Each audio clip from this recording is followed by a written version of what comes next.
Bronn stands out in Westeros not through noble birth or flashy skill, but via raw survivability and cunning. A sellsword who rose from nothing, Bronn's fighting philosophy is brutally simple. Stay alive, make money. He may not leave a trail of poetic duels or heroic last stands, but every blade he has crossed was danced around with grim determination and practical tactics.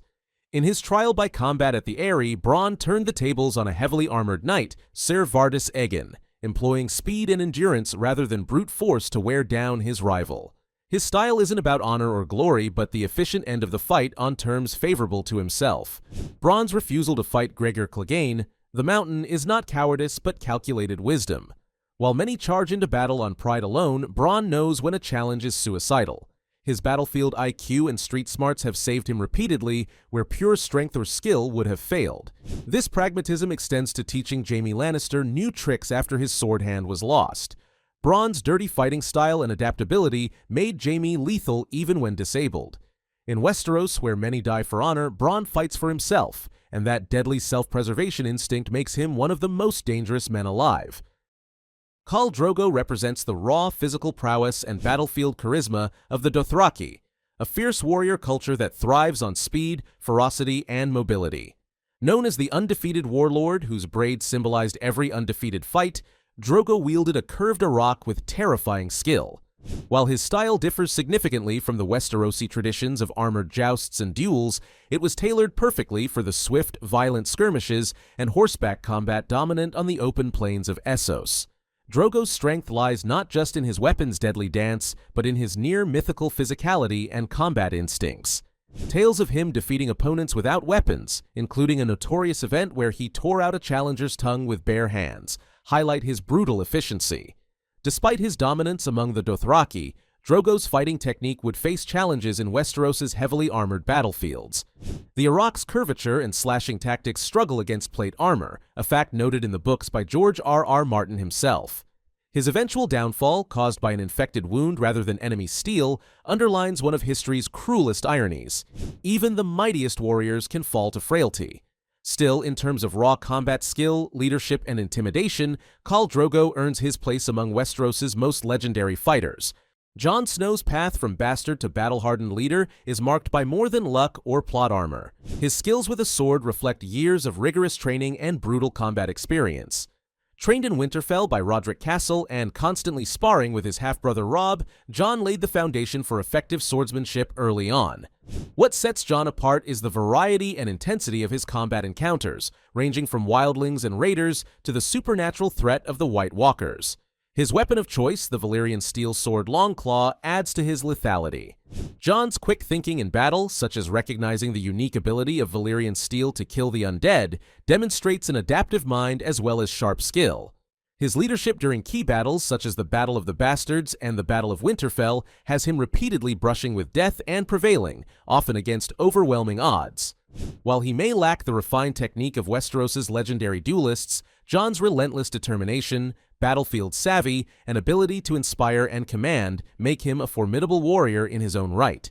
His survival against impossible threats suggests a combination of skill and tenacity, worthy of his place among the realm's deadliest combatants. Brienne of Tarth defies expectations in a world where strength and honor often override skill and loyalty. Towering over many of her peers, her physical presence alone intimidates opponents, but it's her combination of raw power, rigorous training, and steadfast resolve that truly cements her reputation. Trained in traditional Westerosi swordsmanship, Brienne blends technique with endurance, allowing her to sustain battles that would exhaust lesser fighters. Her most memorable duel against Sandor Clegane, the Hound, highlights both her strengths and tenacity. Despite the Hound's brutal reputation and overwhelming power, Brienne held her ground and eventually bested him, a testament not only to her fighting skill but her iron will. Although some note that Sandor was not in peak condition during their fight, it remains one of the most iconic duels in Westeros, showcasing Brienne's capacity to match elite fighters physically and mentally. Additionally, her wielding of the Valyrian steel sword Oathkeeper, a weapon of legendary craftsmanship, symbolizes her elevated status among Westeros's finest warriors. Brienne's unyielding honor, combined with impressive combat ability, ensures she stands among the realm's most respected and formidable fighters. Sandor Clegane, known as the Hound, is a warrior forged by brutality and tragedy. His childhood scar, a permanent reminder of his brother Gregor's cruelty, fuels a lifetime of fierce combat and relentless survival. Unlike many knights who rely on honor and protocols, Sandor's style is raw and efficient, built on sheer strength, cold pragmatism, and a refusal to back down. His longsword is an extension of his anger and experience, decimating enemies with brutal, precise strikes. His tenure as Joffrey's bodyguard and later freelance warrior reveals a man equally comfortable on battlefields and in skirmishes. The Battle of the Blackwater showcased his formidable combat prowess as he incinerated enemies with relentless force. The Hound's reputation only grew after his challenging duel with Brienne of Tarth. Despite being weakened and starving, he almost defeated one of Westeros' finest warriors, proving his skill hadn't faded. His ultimate confrontation with his brother Gregor, where Sandor forces both into the flames below, encapsulates the culmination of decades of violence and personal demons. Fearless and brutal, Sandor Clegane remains one of Westeros' deadliest warriors, blending relentless power with a complex, tormented soul. Known as the Knight of Flowers, Loras Tyrell combines elegance with deadly skill on the battlefield. His fighting style reflects his upbringing as a member of the powerful House Tyrell, refined, agile, and precise. Loras is a celebrated participant in numerous tournaments where his speed and dexterity have earned him a reputation as one of the finest knights in Westeros. His ability to duel multiple opponents with grace and efficiency sets him apart from many other fighters who rely on brute strength over finesse. Loras's role as Marguerite Tyrell's chosen champion in Trial by Combat underscores his skill and status. While not as physically imposing as some heavy hitters on this list, his technique, knowledge of combat tactics, and relentless momentum in battle frequently outmatch larger and stronger adversaries. His prowess also plays a significant political role, as his victories and reputation are leveraged to boost House Tyrell's position in the realm. While some critics argue that Loras lacks the raw power to dominate in grueling battlefield clashes, his combination of speed, precision, and showmanship solidifies his place among Westeros' elite warriors. For those who value skill over strength, few on this list shine brighter than Loras Tyrell. Barristan Selmy, known as Barristan the Bold, is the epitome of knighthood and martial prowess. His decades-long career as a member of the Kingsguard, serving several kings, solidifies his status as one of Westeros' most legendary swordsmen. Barristan's swordsmanship combines exceptional technique, experience, and strategic thinking, qualities that allowed him to survive fierce battles and outlast younger, fiercer opponents. Renowned for his clean, precise attacks, Barristan was often compared to a painter with a blade, wielding his sword like an artist's brush, precise and elegant yet deadly. Even in his advanced age, he demonstrated remarkable fighting capacity, cutting down multiple foes in Meereen with unmatched skill despite being outnumbered and unarmored. Barristan's impeccable reputation precedes him, respected not only for his combat capabilities, but also for his unwavering commitment to honor and duty, an increasingly rare trait. While he may not match the raw physicality of larger warriors, his mastery of technique, timing, and battlefield awareness make him a nearly unstoppable force. For many, Barristan represents the zenith of true knightly skill in Westeros, a warrior whose legacy influences all who take up the sword. Gregor Clegane, known as the Mountain, is a terrifying figure whose sheer size and power eclipse nearly every other warrior in Westeros. Standing nearly 8 feet tall and weighing in at an immense mass, Gregor fights not with finesse, but with overwhelming brute strength. Wielding a massive greatsword, his blows can shatter shields and armor alike. His style is a destructive force that few can withstand. Despite popular belief that Gregor lacks skill, his combat record tells a different story. Trained from a young age in knightly combat, he uses his physicality to dominate the battlefield, ferociously crushing anyone unlucky enough to face him. His fight against Oberyn Martell demonstrated both his resilience and devastating power, even if his opponent ultimately bested him through strategy and poison. Gregor's monstrous presence makes him a living siege weapon. He is as much a psychological weapon as a physical one. His ruthlessness and destructive capacity make him a one-man army, feared by all.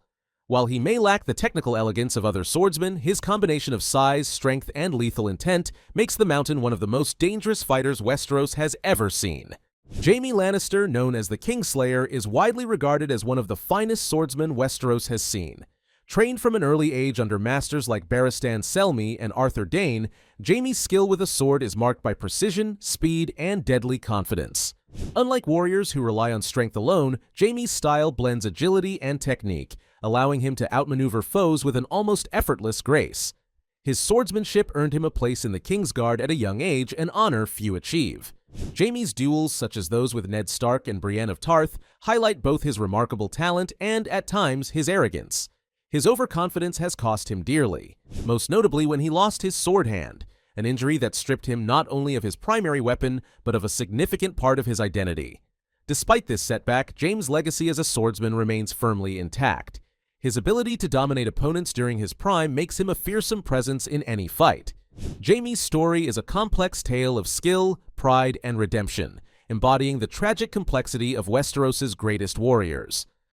Robert Baratheon was the embodiment of powerful, overwhelming physicality on the battlefield.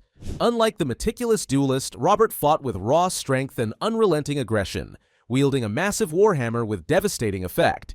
His blows were known to crush shields and armor alike, swinging his heavy weapon with a speed that belied his size. This combination made him a terrifying force in battle. Robert's combat record includes surviving the Battle of the Trident and defeating Rhaegar Targaryen in single combat, feats that cemented his reputation as one of Westeros' most formidable warriors. His straightforward fighting style relied less on finesse and more on striking before his opponents could fully react. While this approach lacked the precision seen in knightly duels, it was undeniably effective. Robert's passion for combat extended beyond the battlefield. He was a warrior who lived for the fight itself. His strengths lay not only in muscle but also in battlefield instincts and leadership. Despite suffering injuries later in life that limited his prowess, during his prime, Robert was a near unstoppable war machine, capable of changing the tide of any conflict. Arthur Dayne stands as the paragon of swordsmanship in Westeros, regarded by many as the greatest swordsman to ever live. Wielding Dawn, a legendary Valyrian steel sword said to be forged from a fallen star, Dayne combined speed, precision, and unmatched skill. Unlike many who relied on brute force or sheer size, Dayne's style was a blend of graceful technique and deadly efficiency, wielding two swords simultaneously with flawless coordination, an almost unheard-of skill in the realm. His reputation is cemented through tales such as the Tower of Joy duel, where he and his companions faced Ned Stark and his men. Bran Stark's vision reveals Dayne cutting down several foes with ease and nearly overwhelming Ned Stark himself, a feat that marks him as a fighter among legends. Even fellow greats like Barristan Selmy have acknowledged that Dayne's skill surpassed them all when equipped with Dawn. Dayne's combination of technical mastery, legendary weaponry, and battlefield accomplishments makes him the benchmark against which other Westerosi warriors are measured. His legacy lingers as a symbol of noble skill and devastating combat prowess. Truly, the Sword of the Morning. Oberyn Martell, known as the Red Viper, was a fighter who combined deadly agility with lethal intelligence.